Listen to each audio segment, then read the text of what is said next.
Alright, so good day everyone. So this video will serve as your reviewer for lesson 1 to lesson 4. So basically, ang contain lang ng video na to is the questions and answers for quiz 1 na tinik nyo nung nakaraan. Okay, so let's start. So let's start with number 1. So ang tanong dito is what is a central angle? When is a central angle equals to 1 radian? So kailan daw siya nagiging 1 radian yung central angle natin? So if you remember the formula, 'di ba? Formula for if you still remember the formula for uh, for the measures of angles in radian, 'di ba? Yung formula natin doon is theta is equals to S over R. All right? Tapos yung theta natin dito, yung theta natin, theta is in radians. 'Di ba? Naka-radian siya. So, ang tanong, kailan ba 'to magiging 1? So, kailan ba magiging 1 yung value? Yan. Kailan ba magiging 1 yung value ni theta? So, magiging 1 lang naman yan if the numerator and denominator are have the same value. So, ibig sabihin, magiging equal lang yan if S is equals to R. 'Di ba? Again, ang S natin, that is uh, the arc length. Tama?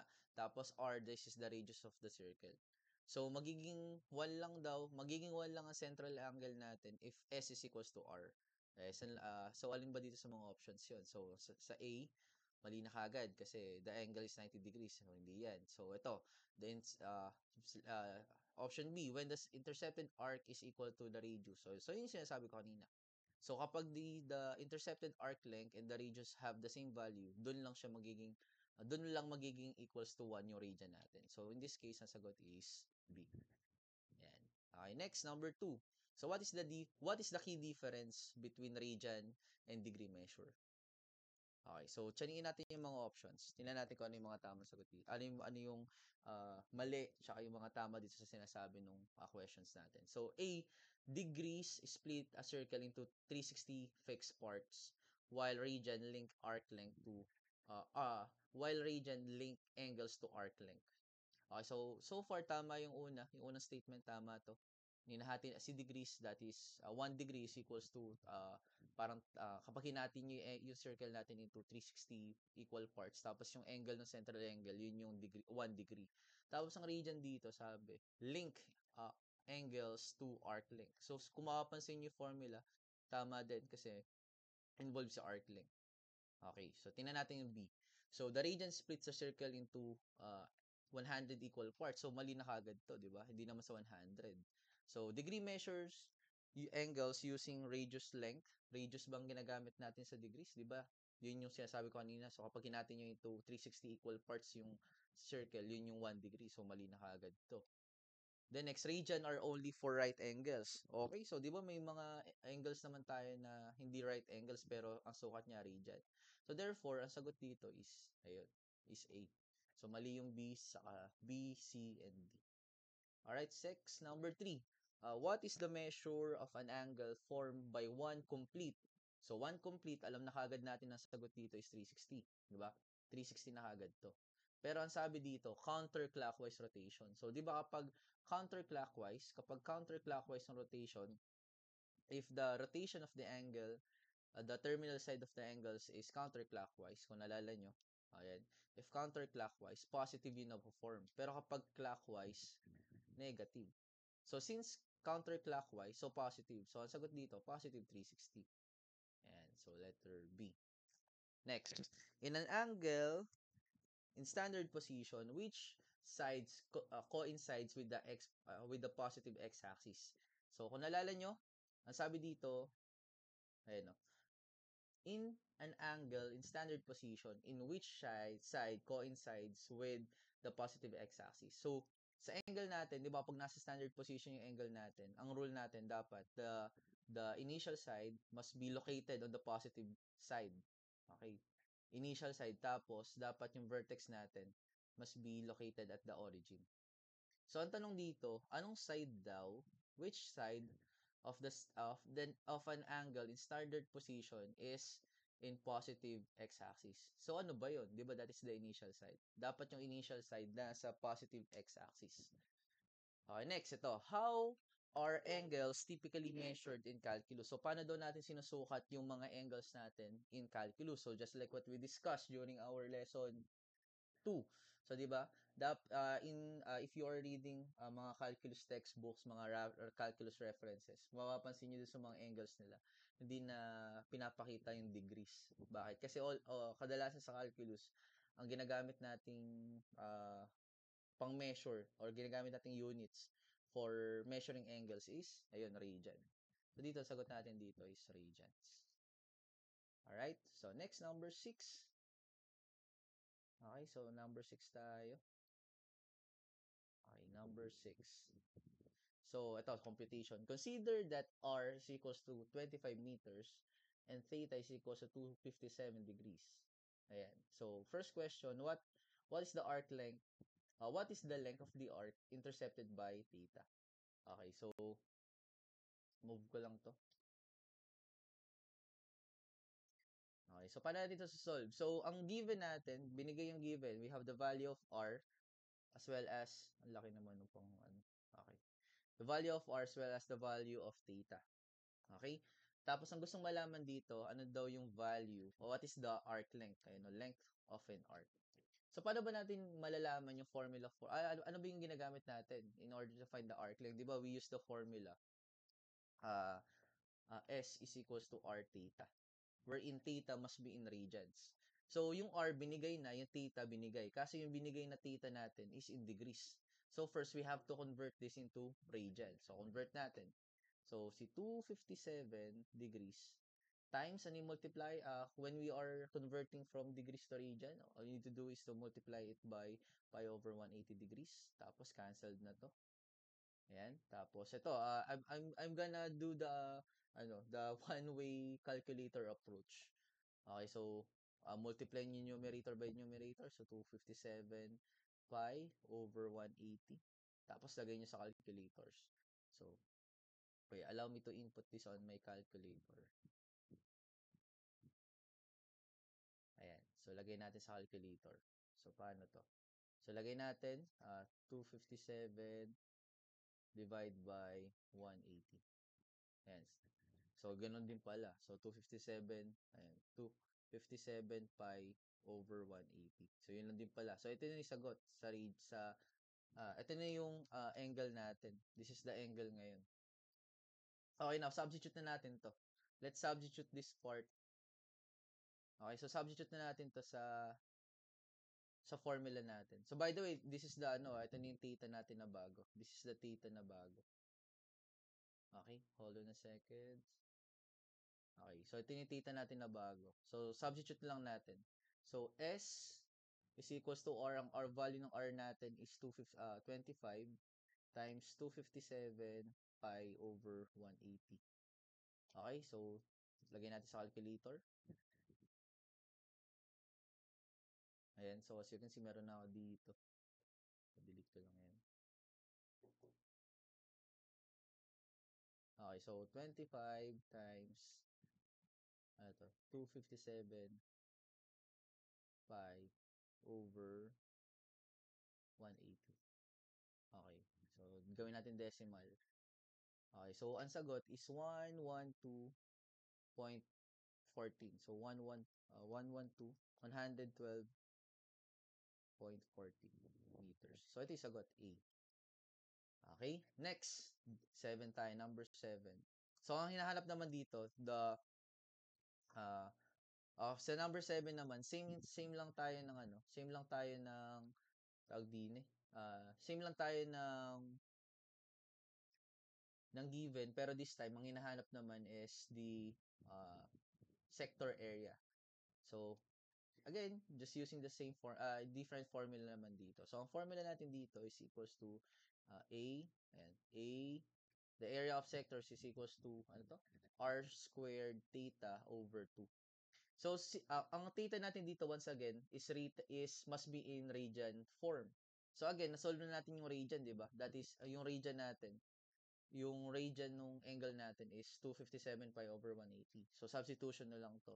So, r natin is 25, tapos squared, tapos substitute natin si theta, which is 257 pi over 180. all over 2. Okay, so this again, dito calculator na lang ulit to. So, okay, allow me to ano, bring back my calculator once again. Okay. So, ano yung sa calculator? So, delete ko lang to lahat. Ayan. So, 25 squared. Ayan. Times 257 pi shift ito divided by ano to 180. So, ito mo yung numerator. Tapos, i-divide ko ito ngayon to sa 2. Ayan. So, the answer is, ano yung sagot natin? 1,401.72. So, 1,401.72 meters squared. So, therefore, the answer in this one is A. Alright? So, that's it. Okay, next. Dito tayo, number 8. Okay, number 8. So, options for items 8 to 11. So, may apat na options. Tapos, ang tanong sa 8 to 11, convert the following into radian measure. So, ang mga given natin is in degrees. So, i-convert nyo lang to into radians. So, paano yon? So, again, if you are converting from degrees to radian, ang gagawin nyo lang is multiply the degrees by pi over 180 degrees. So, sample tayo. Number 8. So, 425 degrees times pi over 180. So, alam nyo na, cancel yung degrees. Tapos, ito yung, yung pang one-way approach. So, 425 pi all over 180. So, ayan. So, ano tayo? Doon tayo sa, sa mahabang approach. Ayan. So, lagay nyo lang ito sa calculator. Saan ba siya? Easy. So, lagay ko siya 225. 425 divided by 180. Ayan.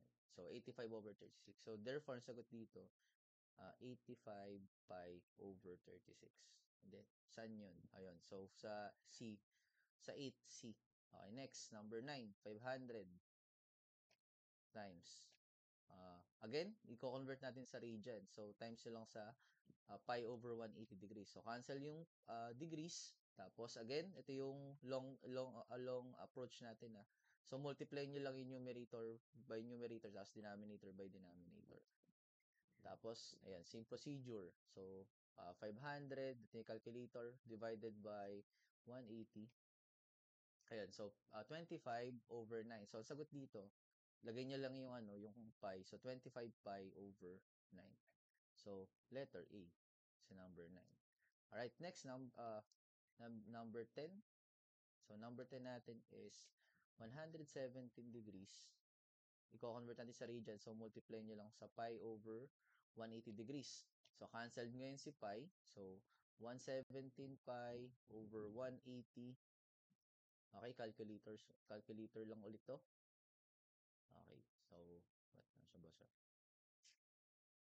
Okay, so, calculator lang ulit. So, 170 divided by 180. Ayan, so 13 over 20. So, therefore, ang sagot dito is 13 pi over 20. Saan ba yun? Anong letter ba yun? That is B.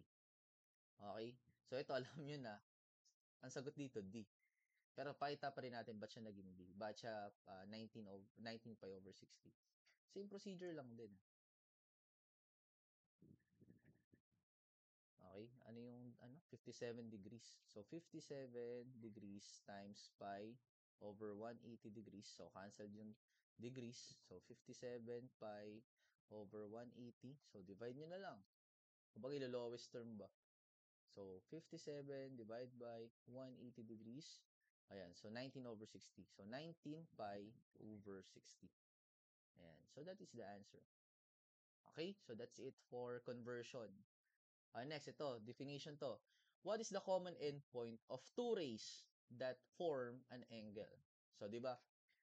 Kapag, sabi kasi natin, angles are formed kapag merong dalawang rays, merong dalawang rays na nagsishare ng common endpoint. So, ang tanong, ano daw tawag dito sa common endpoint na yan? Di ba, ang tawag natin dyan is, ang terminal side, ito yung gumagalaw. This is the side that is moving. Si initial side naman, ito si initial side. yung the stationary one. This is the stationary or the original position of the angle. So, ano naman si origin? So, si origin, ito yung coordinates na 0, 0. Okay? Eh, ano si vertex? So, yun yung sagot. So, vertex, that is the point wherein, ito this is the common endpoint nung dalawang rays ng isang angle. So, for 12, the answer is C. Okay, next, number 13. Ito. 13. What type of angle, insert, nasan ba to? Okay, what type of angle is formed when rotation occurs in clockwise direction? So, parang kanina lang to. So, kapag counterclockwise, if you still remember, kapag counterclockwise, positive. Kapag clockwise, nakasunod sa galaw ng orasan, negative. So, since counterclockwise ang tinatanong dito, ay clockwise ang tinatanong, edi negative yun. So, negative angle ang napo-form. Okay, next ito. What is the central angle of a circle? So, basically, ano daw yung definition ng central angle? So, paano natin malalaman kapag central angle ang isang angle? Kapag yung vertex niya is located at the origin. That's it. Okay, so ito, ang tanong dito. Ito yung mga options. So, A, an angle formed by two chords intersecting on the circle. So, kapag meron daw kunyari, this is the circle, tapos meron daw dalawang chord. Ito daw mga angle na yan, yun daw yung central angle. So, hindi yun totoo. Next, an angle with its vertex at the center of the circle. So, meron daw circle. Let's say, ito yung nasa circle natin. Tapos, wait lang. Hoy, wait lang, di pala nakikita yung move ko lang. Okay, so balik tayo sa 13. So, sa 13, ito yung tanong sa 13 na, what is the angle formed when the angle rotates in a clockwise direction? So, again, just like what I said, kapag clockwise, nakasunod sa galaw ng orasan, negative. So, yun. So, negative angle. Next, ito, central angle ang hinahanap dito. So, mali yung A, mali na yun. B, an angle, ang vertex daw ay nasa center ng circle. So, kunyari yung circle natin, ito ba yung central angle ba to? Ayan, so central angle. Okay, next. An angle with its vertex at the origin. So, possible na, tawag dito, ito yung angle natin. This is the angle. Ito yung angle natin. Tapos, nandito naman yung circle natin. Okay, so central angle ba to? Hindi. So, ayun. So, ay babawiin ko yung sinabi ko kanina. So, masasabi lang natin na central angle yung isang angle kapag, wait lang, burahin ko lang to. Masasabi lang natin na siya kapag siya ay nasa gitna ng isang circle. So, if there is a circle, ito, like for example, okay, ito yung circle natin. Ito yung Cartesian plane. Ito yung circle natin. Okay? Itong angle na to, itong angle na na-form nito, this is considered the central angle. So again, central angle, ito yung mga angles na ang vertex nila ay nasa gitna ng isang circle. So in this case, the answer is B. Okay? Okay, itong letter C, baka malito kayo, katulad ng nangyari sa akin. An angle with its vertex at the origin. Pwede kasing ito yung circle eh. Okay, ito yung circle. Ito yung circle. Pero ito yung vertex. So, masasabi ba natin na central angle to? Hindi. Kasi una sa lahat, wala namang circle dyan. So, kunyari, ito. Kunyari, ito yung circle natin. So, as you can see, ito yung central niyan. So, ito yung central angle natin. Ito. Pero ito, hindi to central angle. Kasi, wala naman, yung vertex niya, wala naman sa gitna ng circle natin. Okay, next. Ay, mabura. Okay, next, number 15 to 16. So, computation to. So, labas ka ni calculator. Ayan. Okay, so 15 to 16. So, katulad lang to kanina. So, given si R, which is 30 meters, tapos theta is equals to 18 degrees. So, ang tanong dito, gaano daw kahaba yung intercepted arc, tapos gaano din daw kahaba, gaano daw kalaki yung area of the sector. So, hinahanap arc of the length arc, tapos area of the sector. So, again, ang formula na natin dito, simple lang na may formula dito. So, the formula for arc length is equals to S equals R theta. And theta must be in radians. So, as you can see, the given theta is in degrees. So, we have to convert this first into radian measure. So, 18 degrees times, ko-convert natin. So, pi over 180, no? Ayan, 180 degrees. So, cancelled na yan.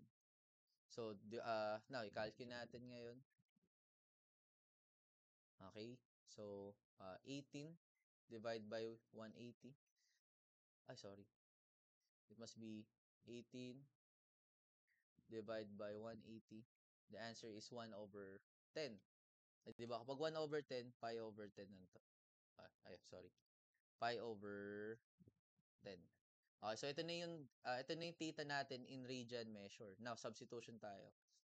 Okay, so ito yung formula natin, substitution. So S is equals to R. Ang R natin is 30 times ano yung theta natin. So pi over 10. Okay, so lagay niyo lang to sa calculator ngayon. So allow me to input this on my calculator. So wait lang. 30 times ano to? Pi shift pi over 10. Ayan. So, answer is 3 pi. Ang decimal nito is 9.42. So, 9.42. 9.42 meters. So, the answer in this part is letter B. Alright, next, letter C, ang hinahanap naman, 16, ang hinahanap naman dito is arc, sector area. So, alam nyo na formula dito. So, the formula for this one is A, okay, equals R squared theta over 2. And tandaan nyo, yung theta natin dito must be in radians. So, na-compute na natin yung radians. Ito yun eh. So, pi over 10. So, substitution na lang. So, R is equals to 30 squared times pi over 10 over 2. So, ayan. Input nyo lang ito sa calculator. So, ito technique na ginagawa ko. Lalo na kapag one-way calculator gamit nyo. So, kapag one-way calculator, ang i-solve nyo muna yung numerator. So, allow me to do that. So, kunyari, 30 squared times uh, times pi over 10. So, sorry, over 10. So, ayan yung numerator. Divide by 2. Ayan. Tapos, decimal, 141.37. So, 141.37 meter squared. Meron bang ganon? So, ayun. So, the answer is B. Okay, next. Ito, same procedure. 17 to 18. So, magkamukha lang din to. So, as you can see, ang given natin dito is R equals 37 meters, tapos ang theta is 57. So, alam nyo na. So, simply use the formula, pero alam nyo naman, ang hinihingi ng formula, dapat yung theta natin must be in radian. Pero ito in degree. So, we have to convert this first into degree measure. Okay, so solve muna natin to. Solve muna natin si intercepted arc length. So, intercepted arc length is equals to S equals R theta. Again, ang theta natin dito is equals to 57 degrees. So, kailangan natin ito convert into radian measure. So, multiply natin by 1/8 pi over 180. So, cancel si degrees. So, calculator na to. So, 57 pi over 180. So, lagay nyo lang sa excuse me. So, lagay nyo lang to sa calculator. So, lagay ko na siya. So, 57 divide by 180. Ayan. So, 19 over 60. So, 19 pi over 60. Tama ba? Alright. So, ayan. So, next. Substitution na tayo dito. So, substitution. So, S is equals to R. Ang R natin is 37 times theta, which is equals to 19 pi over 60. Then, just simply proceed to use your calculators na lang. So, 37 times 19 pi, okay, over 60. Ayan, tapos i-degrees natin. Ayan, 36.81. So, 36, yun, kinabahan ako, parang wala kaki option. So, 36.81 meters. So, for 17, nasagot dito is C. Okay, next, 19. So, 19 naman, ang hinahanap dito is area of the sector. Ayan, so area of the sector. So, area of the sector. So, same procedure, katulad ng previous one. So, ang formula natin dito is equals to A equals, ano yan? R squared theta over 2. Then, simple substitution. So, ang R natin is 37, tapos naka-squared. Ang theta natin, must be in radian. Na-compute na natin yung radian niya, which is 19 pi over 60 all over 2. Then, let's solve this one. So, simple calculator lang to. So, 37 squared times 19 pi over 60. So, ito yung numerator na part. Tapos, divide nyo sa 2 ngayon. Divide by 2. The answer is, ayan, 680.97. So, 680.97 meters squared. Kasi nga, area yan. So, ito yung sagot. Ang sagot dito is letter D. Ayan. Okay, next. Dito tayo. Number 19. So, I guess, ilipat ko to sa ibang space. Sa kabilang side na to. Ayan. So, 19. So, lipat ko lang yung calculator para makita niyo yung computation. Okay, so ito. Scenario-based question. So, a windshield wiper is 21 inches long and needs to clear an area of 270 square inches. Through what angle must it rotate to cover the area? So, again, if you still remember during our class, lagi kong sinasabi na if you are solving scenario-based questions, mga word problems, the first thing you must do is to visualize the question. Kailangan nyo siyang ma-imagine. And one way to do that, i-drawing nyo siya. Pero kung di nyo siya kailangan i-drawing, siguro by familiarity ng question, after maraming practices, na-gets nyo kagad yung nature ng question, tas di nyo siya kailangan i-drawing, okay lang naman. Pero, if you still find it difficult to visualize the question, the scenario, then, give some time to draw it. So, gawin natin. Sabi may windshield wiper daw. Tapos, yung windshield wiper daw, let's say ito yung windshield wiper natin. Ayan. So, yung windshield wiper daw natin, ang haba niya daw is 21 inches long. Ayan. So, 21 inches long. Pag ayaw niya mag-move. So, 21 inches. Wait lang. Ayan. So, 21 inches daw to. So, this is 21 inches. 21 inches long. So, ang sabi pa dito, it needs to clear an area of 270 square inches. So, di ba ito, kapag gumagalaw kasi, parang terminal side. So, basically, parang gagalaw yan ng ganyan. Okay, tapos, ito yung part na mako-cover niya, masaswipe niya. Let's say, itong area na to, itong sector na to, this is, ang area niyan is 270 inches, squared inches.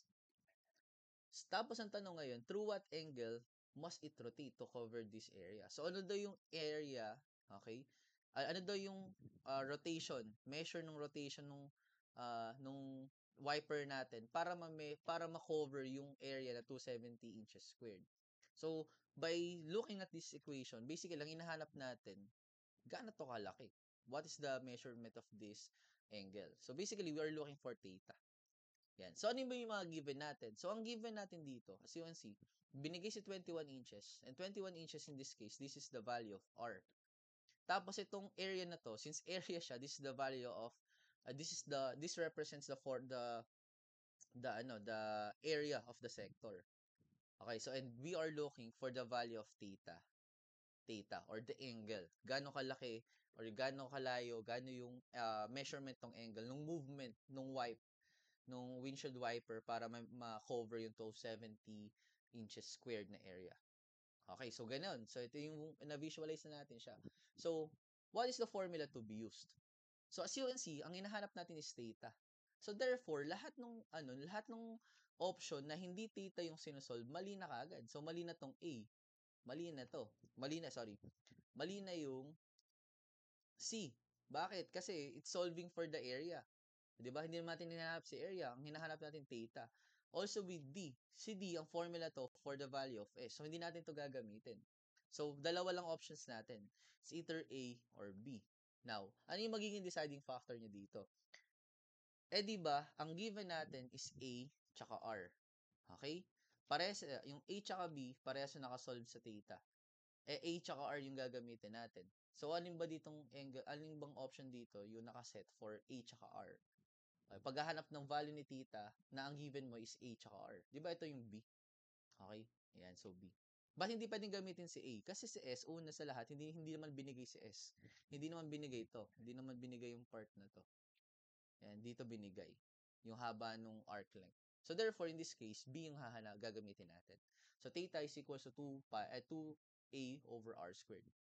Okay, next, ito yung tanong. What is the angle in radian must the wiper rotate to cover this area? So, if you still remember, ayan, so, parang sobrang tagal, no? Ngayon, the formula we're gonna use is, ito, theta. Ba't ba kuli-pali ginagamit ko? Okay, so, theta is equals to 2a over r squared. So, substitution na lang to. Again, natandaan nyo, yung theta natin dito is always in radian. So, we have to solve this. Okay, so we have to solve for the theta. So, substitution lang. So, 2, tapos ano yung a natin? Gano'n ba kalaki yung area? According dito sa formula, sa question, that is 270, 270 inches squared. All over r squared. Ano ba yung r natin? So, the r is 21 squared. Okay, so simple substitution na lang to. Lagay nyo na sa calculator. So, gawin din natin siya. So, allow me to present my calculator once again. Ayan. Alright, so hold on a second. Okay, so calculator tayo. So, 2 times 270 divided by, nasa divided by, divided by, yeah, so, fraction ko na nga agad.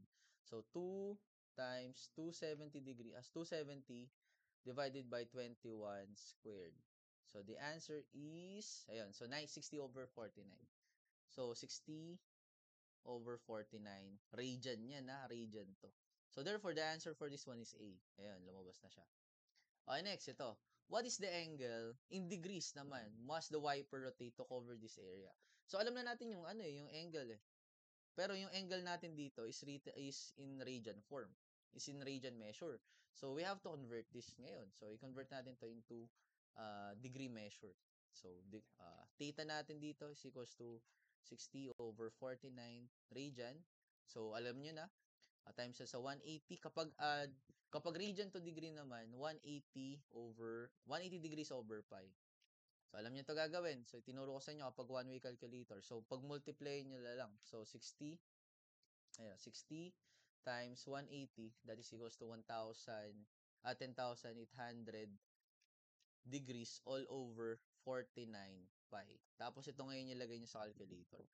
So, lagay natin. So, 1080 degrees divided by 49, excuse me, pi. Ayan. And the answer is 70.16.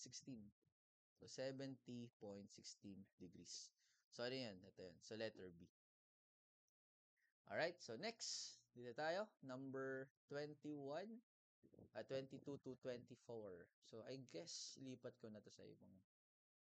Sa iba.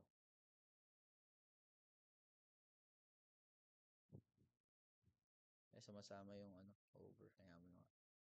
Tsaka kung gusto siya sumama, di sumama siya. Ayan. Ayan. Burahin ko na lang to.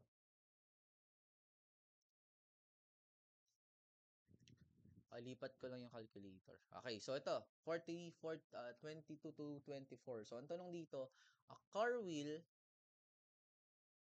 has wheels with a radius of 10 inches. If the car moves forward 87 inches, through what angle does each wheel rotate? So, visualize natin. Okay, parang nakalimutan ko yung questions na to. Sige, tayo natin. So, meron daw circle. Okay, meron daw circle. Meron daw car.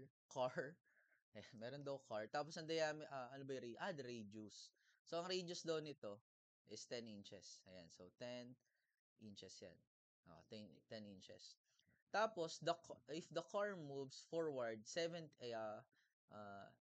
inches, ibig sabihin, kung ito yung gulong, kailangan daw nitong gumalaw ng 87 inches. So, through what angle does each angle must rotate. So, ilang degrees daw dapat yung rotation nito? Oh, sorry. Ano daw yung angle nung pag-rotate nung circle, nung wheel natin para makarating siya dito?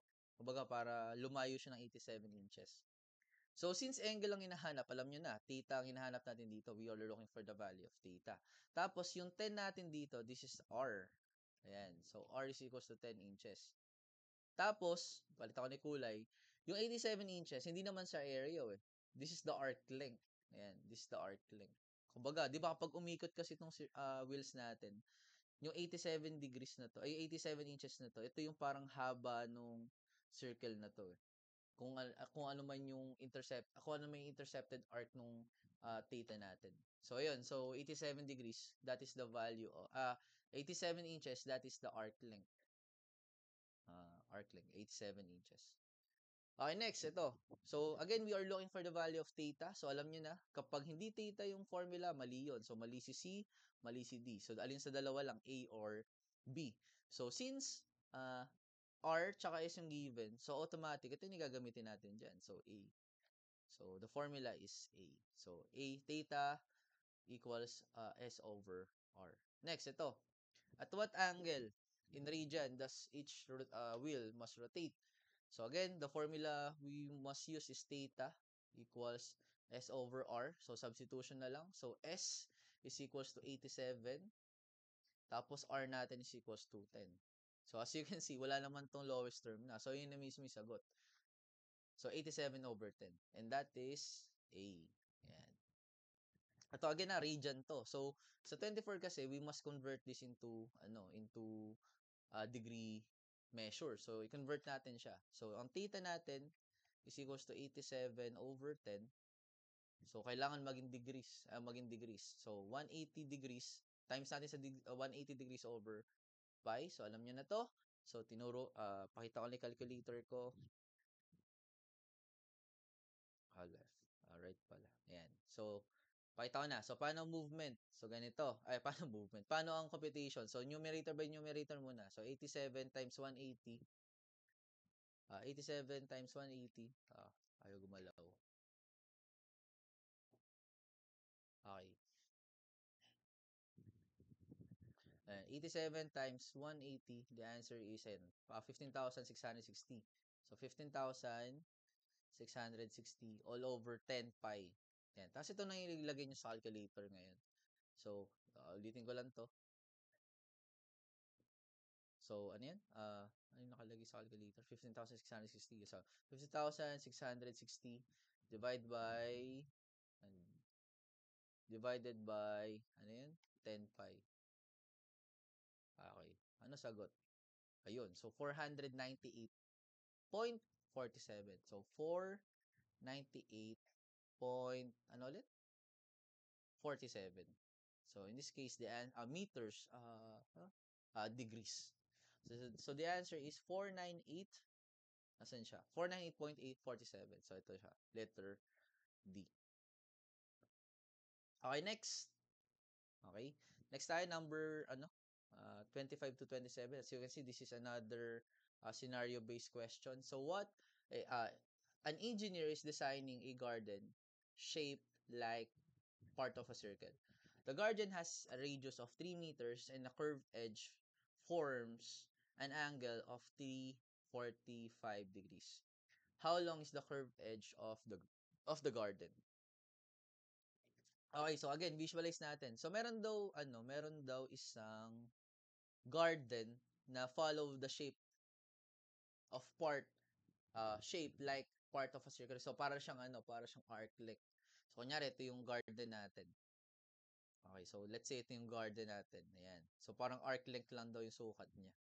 So sasabi, the garden has a radius of 3 meters. So let's say ito yung center. So the radius is the radius is 3 meters. Ayan, so the radius is 3 meters. And the curved edge of the garden forms, okay, wait lang. Parang ang pangit na illustration ko. Okay, so ulitin ko nga. Okay, so let's say this is the garden. Okay. Ang hirap mag-drawing ng arc length. Ayan, so let's say this is the garden, ano. Tapos ang sabi, ito yung center natin. The radius is 3 meters.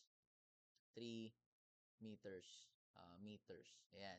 Tapos, the length, the curved edge forms an angle of 345 degrees. So, ito yung edge nung ito yung edge ng garden.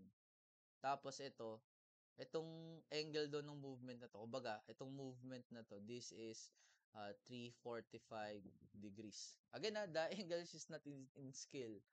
So, ang tanong daw, how long is the curved edge of the garden? So, gaano daw to kahaba, itong part na to? Yan, gaano daw to kahaba? Eh, di ba ito, this is the arc length, di ba? This is the value of, this is the S, di ba? So, basically, in this question, we are looking for the value of S. Tapos, ang given natin, alam natin si theta, which is 345 degrees, at alam din natin si radius, which is 3 meters. So, again, we are solving for the value of S. So, sa 25, what is being asked? So, kung S ang hinahanap dito, so therefore, ang hinahanap natin dito is the arc length. So, in this case, we are looking for the arc length. Ayan. Next, what is the formula to be used? So, if you are looking for the value of arc length, edi yung formula na equal sa S. So, mali na to, si A. Kasi si A, theta ang sinosolve. The same with B. C naman, ang hinahanap dito, si A. So, ang sagot na lang dito is D. Yan. So, the answer is D. So, S equals R theta. Okay, next, number 25.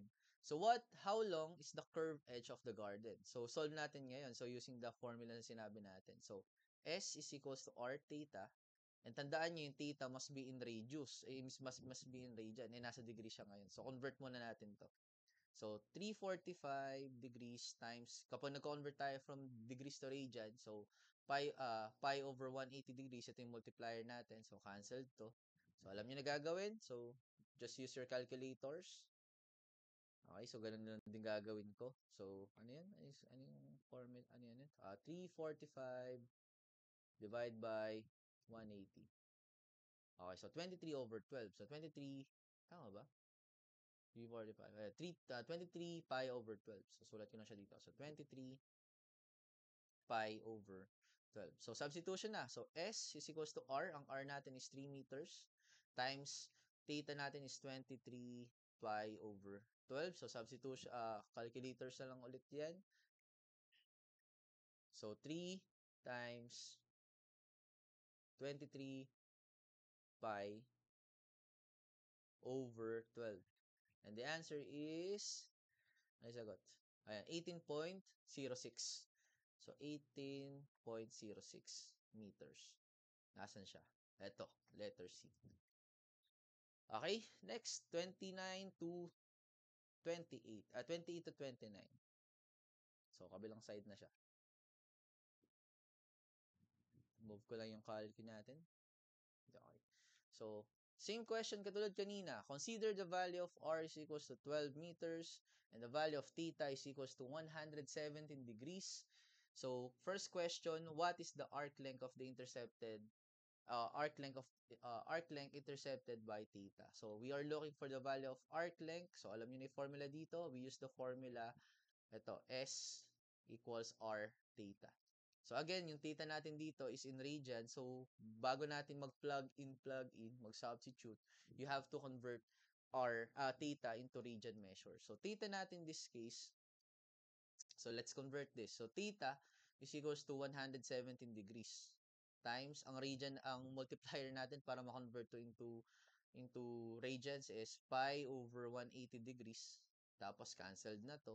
So 117 pi over 180. So lagay niyo lang sa calculator 'yan. So lipat ko lang, pakita ko yung calculator. Ayan. So ano na, may transition na tayo ngayon.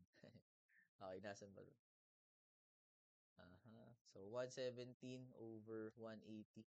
Ayan. So 23 over 20. So 23, tama ba? At sorry, 13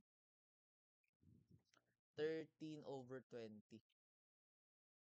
Okay, so 13 pi over 20. So ito na yung theta natin in radian measure. So next natin, substitution na lang. So S is equals to R.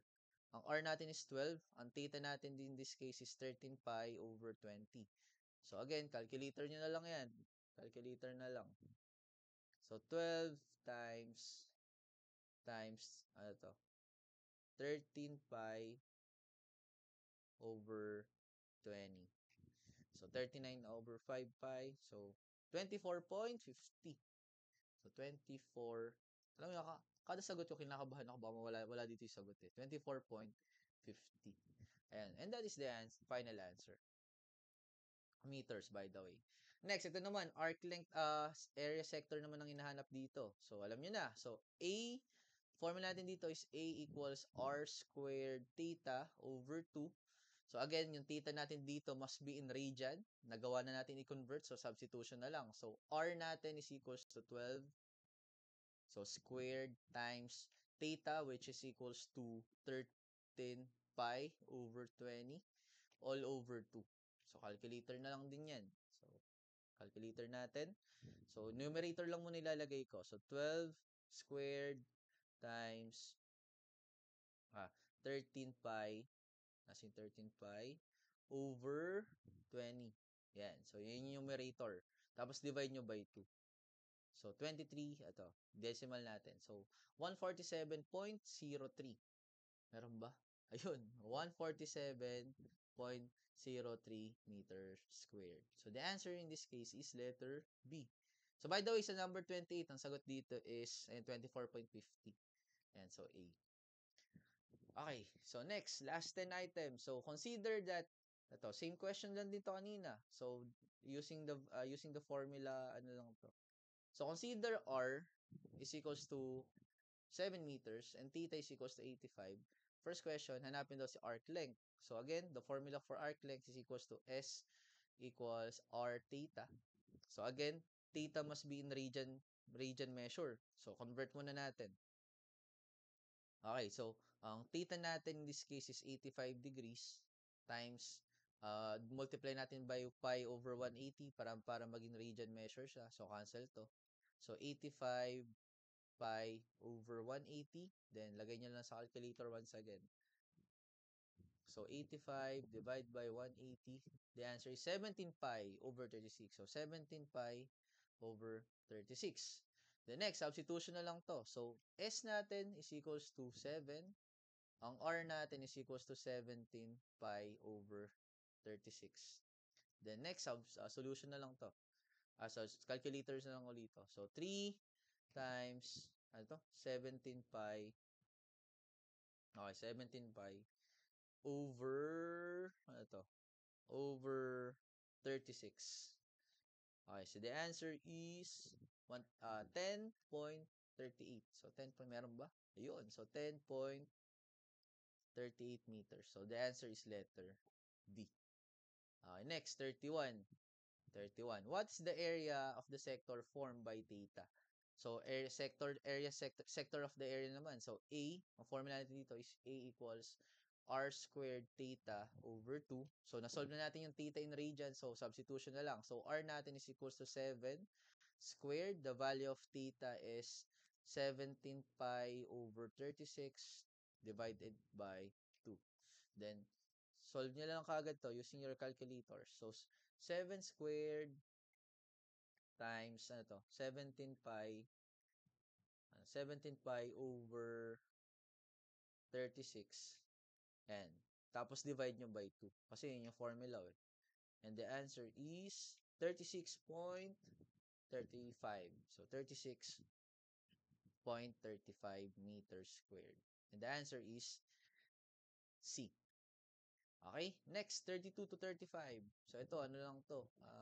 Conversion from radian to degrees. So, number 32. So, i-convert natin si 23 pi over 12. So, kapag i-convert ito into radian, dapat ang multiplier natin is 180 degrees. Kapag i-convert ito into degree measure, so 180 degrees over pi. So, cancel ngayon si pi. Tapos, yung tinuro ko sa inyo, kapag one-way calculator, you have one-way calculator. Pero kapag two-way calculator, mga natural display, like itong naka-percent, pwede nyo yung rekta-rekta. Sige, gawin nga natin itong, alam ko pwede itong gawing gawin natin itong, ayun, naka-line lang. Okay, ito yung sa mga one-way calculator. So, ito ilalagay nyo kapag one-way calculator kayo. So, 23 times, ayun, 180. Tapos, ito yung tinuro kong side. Ito yung tinuro ko. Kung naalala niyo pa yan. Yan. Tapos, divide by 12. Ayan. So, the answer is 345 degrees. 3 and 345 degrees. So, therefore, for A, ang sagot dito is D.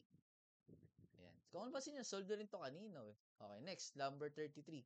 So, pi over 10. So, again, multiply nyo lang to sa 180 degrees over pi. So, cancel to. Ayan. So, saan to equal? So, 180 degrees over 10.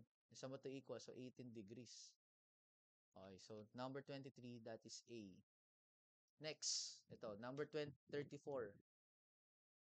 So, 34 natin, 4 pi over 5. So, 4 pi over 5 times, again, 180 degrees over pi. Nakikita yung procedure, paulit-ulit lang siya. So, canceled ngayon si pi. So, multiply natin ngayon. Again, ito, I'm gonna use two-way calculator.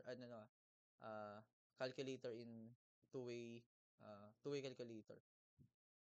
Sorry, yung mga one-way calculator lang. So, pakita ko. Okay, so pakita ko. So, 4, open close parenthesis kayo. So, 4 times 180. Tapos yung tinuro ko, ito, divide by pi. And the answer is 144. And so, 144 degrees. And the answer yun. So, letter B. The next, ito, 17 pi over 36. So, 17 pi over 36. So, times nyo lang sa 180 degrees over pi. So, again, canceled yung pi. So, two-way calculators, one-way calculator, alam nyo na to. Yeah, sana di nag-reset. Nag-reset ba siya? Hindi. Okay, so, open close parentheses. So, 17 times 180. Tapos, divided by, and 36. Ayan, so 85 degrees. 85 degrees. Okay, so the answer on 35 is, ano yun? C. Ayan. Okay, next, ito. Number 36. An angle is said to be in standard form if its vertex is located at, saan daw nakalocate, meron tayong angle in standard position. If it's, saan daw nakalocate yung vertex nito? Saan daw na-located yung vertex? Saan ba located ang vertex ni standard position na angle? Di ba lagi siyang nasa origin? Okay? So, ang sagot dito is B.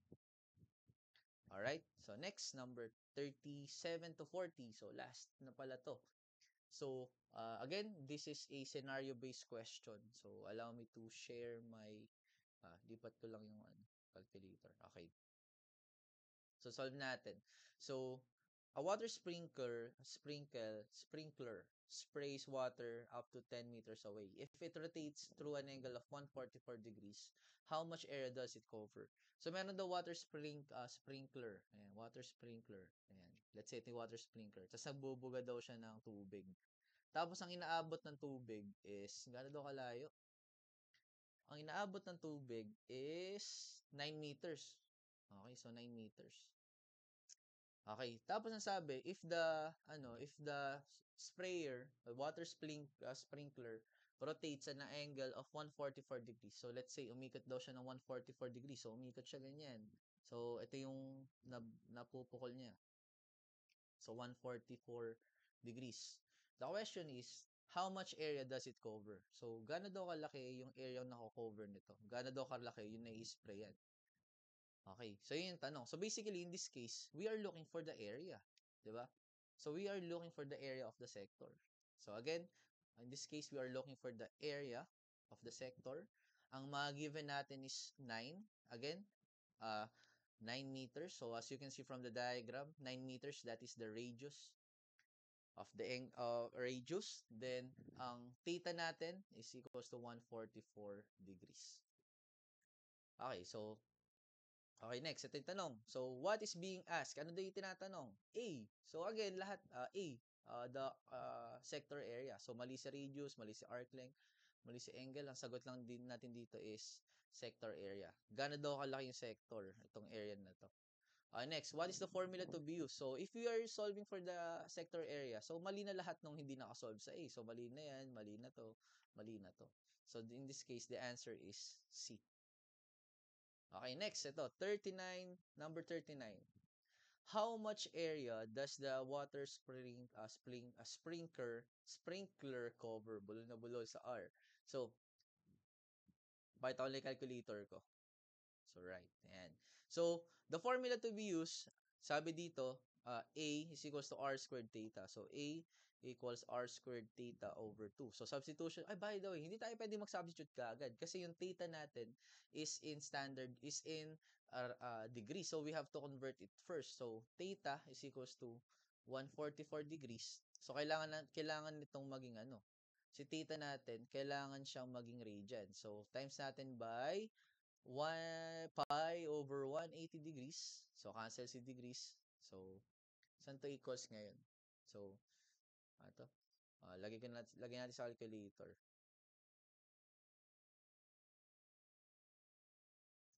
Okay, lagyan natin sa calculator.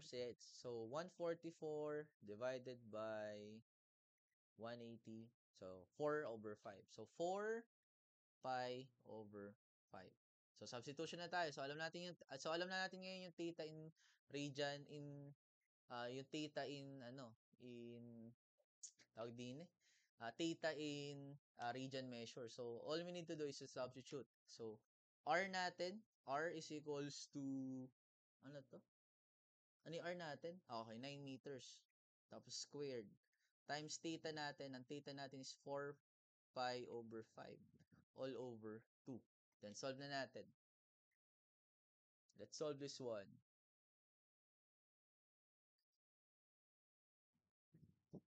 Tataka ako, may manonood kayo ng video na to. Okay, so 9 squared times ano to? 4 pi divided by 5. Ayan. Ay, lagay nga natin sa lagay natin sa natural display. Sige, wag na pala. Ano lang, so 9 squared 9 squared times that, since naka one way calculator di tayo, i-parenthesis nyo na rin. So 4 pi, so 4 pi divided by 5. Ayan. Tapos divide ngayon by 2. Ayan. So 101.79. Meron ba nun? Ayun. So 101.79 meter squared. So the answer for this one is A, 101.79 meter squared. Okay, last one. Ito. Last one. What is the measure of an angle formed by 1/4 clockwise rotation? So, kapag 1/4, di ba? Kung naalala nyo, 1/4. So, kapag 1/4, ito lang yan. 1/4. So, 90 lang yan. 90 matic. Pero clockwise. So, di ba kapag clockwise, negative. So, ang sagot natin dito, ito, B. Okay, so negative 90 degrees. Kasi 1/4 rotation, kumbaga, quarter of rotation, pero clockwise. Di ba kapag clockwise, negative. Negative yung angle na nakuha. So that's it. So those are the questions na nasa quiz 1 natin. Kaya diniscuss ko kung paano sagutan lahat ng questions. So if you have questions regarding this one, so PM nyo lang din ako dun sa messenger natin, tapos dun sa Google Classroom natin. So that's it. So thank you for watching this video.